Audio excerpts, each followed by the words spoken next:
नमस्कार दोस्तों, स्वागत है आपका आपकी अपनी YouTube channel the competition hub पर। जी हाँ दोस्तों, हम बात कर रहे हैं बिहार ग्राम कचहरी सचिव भर्ती 2025 के लिए ऑनलाइन आवेदन करें। जी हाँ दोस्तों, ये बात सही है। बिहार ग्राम पंचायत में देखा जाए तो बिहार की वेबसाइट पे ये बिहार ग्राम कचहरी सचिव की भर्ती जो आ चुकी है, इसके लिए आवेदन भी स्टार्ट हो गए हैं। तो दोस्तों, मैं आपको बता दूं कि इसमें वैकेंसी कितनी है, सैलरी क्या है, कौन से लोग इसे फॉर्म अप्लाई कर सकते हैं, क्या इसकी क्वालिफ़िकेशन है, सारी चीज़ों के बारे में हम इस वीडियो में डिस्कस करेंगे। बट उससे पहले अगर हमारे चैनल को पहली बार विजिट कर रहे हैं तो प्लीज़ हमारे चैनल को सब्सक्राइब जरूर कर लें और साथ ही साथ बेल आइकन को दबा दें ताकि हमारी वीडियोज़ की नोटिफिकेशन आपको सबसे पहले मिल सके। तो चलिए दोस्तों, मैं दिखाता हूँ कि कितनी वैकेंसी है, कौन कौन भर सकता है। और देखा जाए तो इस बार बेरोजगारी को देखते हुए बिहार सरकार ने बहुत सारी वैकेंसीज निकाल रही हैं। तो जो इसके योग्य हैं, जो इसकी एलिजिबल हैं, वो इस फॉर्म को भरना ना भूलें। प्लीज़ उसको ज़रूर भरें, चाहे वो किसी भी स्टेट से हों।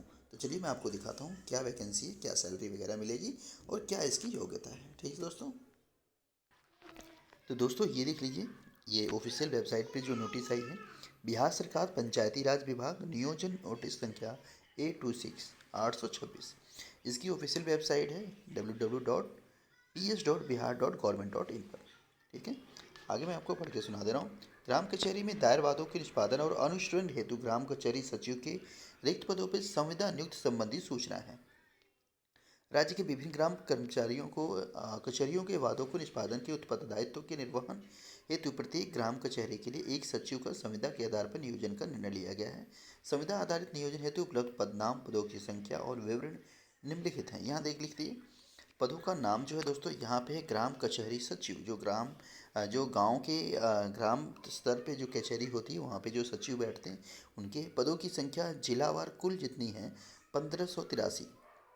जितने भी ज़िले हैं वहाँ पे देखे जाए तो यहाँ पे 1583 है सीटों की संख्या। संविदा के आधार पर नियोजन के लिए निर्धारित प्रति माह आप देखो हर महीने 6,000 रुपया दिया जाएगा। नियोजन हेतु निर्धारित न्यूनतम शैक्षणिक योग्यता की बात करें तो इंटरमीडिएट +2 उत्तीर्ण या राज्य सरकार द्वारा घोषित समाचक कक्ष आहर्ता है। यानी आपको 12th पास होना चाहिए। ठीक है, और राज्य सरकार द्वारा घोषित समूच आहर्ता यानी जो भी स्टेट गवर्नमेंट के द्वारा आपके पास कुछ भी है जैसे स्पोर्ट्स को वगैरह, तो वो भी आप यूज़ कर सकते हो। आगे यहाँ पे देखिए, संविदा नियोजन हेतु क्या क्या पात्रता होना चाहिए, वो भारत का नागरिक हो। ठीक है, उसके बाद शैक्षणिक योग्यता आहर्ता इंटर पास यानी 12th पास होना चाहिए और राज्य सरकार द्वारा घोषित समक्ष आहर्ता होनी चाहिए यानी +2 ग्रेजुएशन भी आप यूज़ कर सकते हो अगर आपके पास है तो।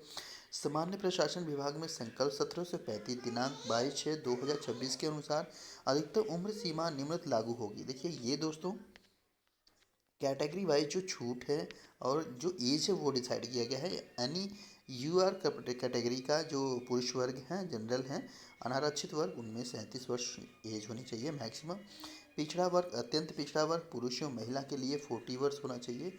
ये लास्ट बता रहा हूँ मैक्सिमम। अनारक्षित वर्ग महिला में 40 वर्ष और अनुसूचित जात और अनुसूचित जनजात महिला के लिए 42 वर्ष होना चाहिए। ठीक है, ये तो एज है, यानी इतनी एज तक जो भी कैंडिडेट है इस फॉर्म को अप्लाई कर सकता है। ठीक है, चलिए आगे देखते हैं।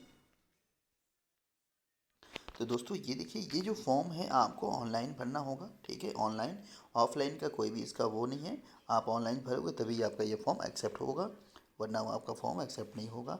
वेबसाइट पे आपको जा कर के उपलब्ध शपथ पत्र की नोटरी से बनाकर अपलोड किया जाना अनिवार्य है। यानी आप कचहरी जा कर के वहाँ से एक शपथ पत्र बनवाइएगा, नोटरी बनवा करके आप भी उसके फॉर्म के साथ क्या करना, फॉर्म भरेंगे तो वहाँ पे आपको अपलोड करना होगा। ठीक है, आगे है ऑनलाइन आवेदन में भरी सूचना सत्यापन काउंसलिंग क्रम में समानता नहीं पाए जाने पर भर्ती की पत्र रद्द कर दिया जाएगा। अगर आप ऑनलाइन फॉर्म अप्लाई करें, अगर उसमें से कोई चीज़ आपने गलत भर दिया है तो अगर आपके पास उस समय वो नहीं है तो समझ लीजिए आपकी जो एप्लीकेशन है वो रद्द कर दी जाएगी। आगे है आवेदन करते समय आश्वस्त हो लेगी जिस पंचायत के लिए आवेदन कर रहे हैं उस पंचायत में रिक्त है या नहीं। बिना रिक्त वाली पंचायत में आवेदन किए जाने की स्थिति में उसकी उम्मीदवारी का कोई भी दावा नहीं मान्य होगा। हाँ दोस्तों, ये सबसे बड़ी बात है कि ये कई बार होता है स्टूडेंट कहीं से भी किसी भी कचहरी से भर देता है, तो आप इस चीज़ को ध्यान दें कि आप ध्यान दें कि नोटिस जो नोटिफिकेशन है वो डाउनलोड कर लेंगे, वहाँ देख लेंगे कि जिस आप डाल रहे हैं कचहरी से क्या वहाँ पे वो सीटें हैं। अगर नहीं हैं तो वहाँ से मत अप्लाई करिएगा, अगर हैं तभी अप्लाई करिएगा, वरना आपकी कोई मतलब नहीं है आप अगर उस फॉर्म को डाल रहे हैं तो। आगे है दोस्तों यहाँ पे जो ग्राम कचहरी सचिव के पद पे चयन होती न्यूनतम शिक्षण योग्यता इंटरमीडिएट राज्य सरकार द्वारा घोषित आधार पर एक पैनल तैयार किया जाए दोस्तों जी। स्नातक डिग्री को 10% अंक तथा स्नातक डिग्री को 20% अंक अधिकतम मान्यता होगी। दोस्तों ये पूरा का पूरा क्या है, ये परसेंटेज पे डिसाइड है, ठीक है, याद रखना ये क्या है, परसेंटेज पे डिसाइड है, ठीक है। आपके हाई 10th और ग्रेजुएशन की मेरिट पर बनाई जाएगी, ठीक है। और अगर हम 6 माह से अधिक 1 वर्ष तक हुए अवधि के लिए 2.5% अंक दिया जाएगा, परंतु प्राप्त भाग 12.5% से अधिक होगा। यहाँ पे मेधा सूची में समान अंक रहने पर अधिक उम्र वाले उम्मीदवार की वरीयता दी जाएगी। रिक्त घट बढ़ सकती है, इसकी सूचना समस्त विभागीय वेबसाइट पर उपलब्ध की जाएगी। दोस्तों सारा का सारा ये है कि ये मेरिट बेस पे होगा, ठीक है, आप अप्लाई करेंगे। उसके बाद अभी तक ये यूपी गवर्नमेंट में निकाली गई थी, अब यह बिहार सरकार भी यहाँ पे निकाल रही है, ठीक है। तो आप यह चीज़ याद रखिएगा, अगर आप उसको अप्लाई करते हैं 10th 12th की जो मार्कशीट है और ग्रेजुएशन की मार्कशीट, अगर आपके अच्छे मार्क्स हैं तो जो मार्क्स हैं तो उसके परसेंटेज पे मेरिट बनाई जाएगी। जो मेरिट बनाई जाएगी उसके बाद अगर आपका नंबर आता है तो आपको उसमें बुलाया जाएगा, ठीक है। ये तो हो गई आपके लिए, ठीक है।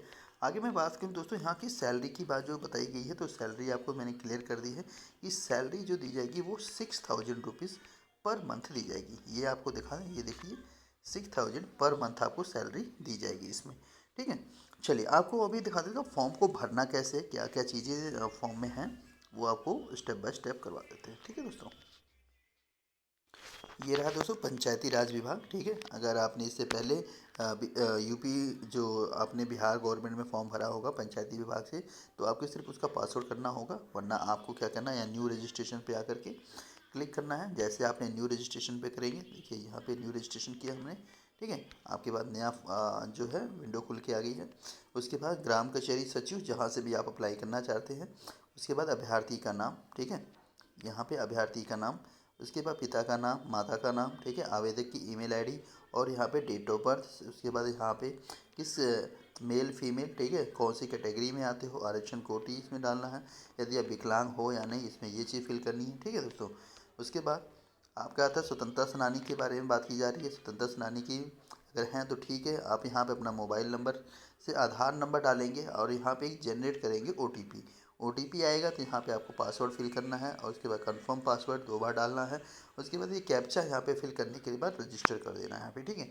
जैसे रजिस्टर करेंगे आपका ये रजिस्टर हो जाएगा। उसके बाद जो आपके डॉक्यूमेंट्स मांगे जाएंगे उसको आपको डॉक्यूमेंट्स अपलोड करना होगा, ठीक है दोस्तों। इस तरह से आपका फाइनल प्रिंट निकल जाएगा और आप इस फॉर्म को अप्लाई कर पाएंगे, ठीक है दोस्तों। अगर वीडियो अच्छा लगा हो तो प्लीज़ इसको सब्सक्राइब कर लें और ज़्यादा से ज़्यादा दोस्तों को शेयर करें। मिलते हैं नेक्स्ट वीडियो के लिए, तब तक के लिए bye bye, take care, thank for allot.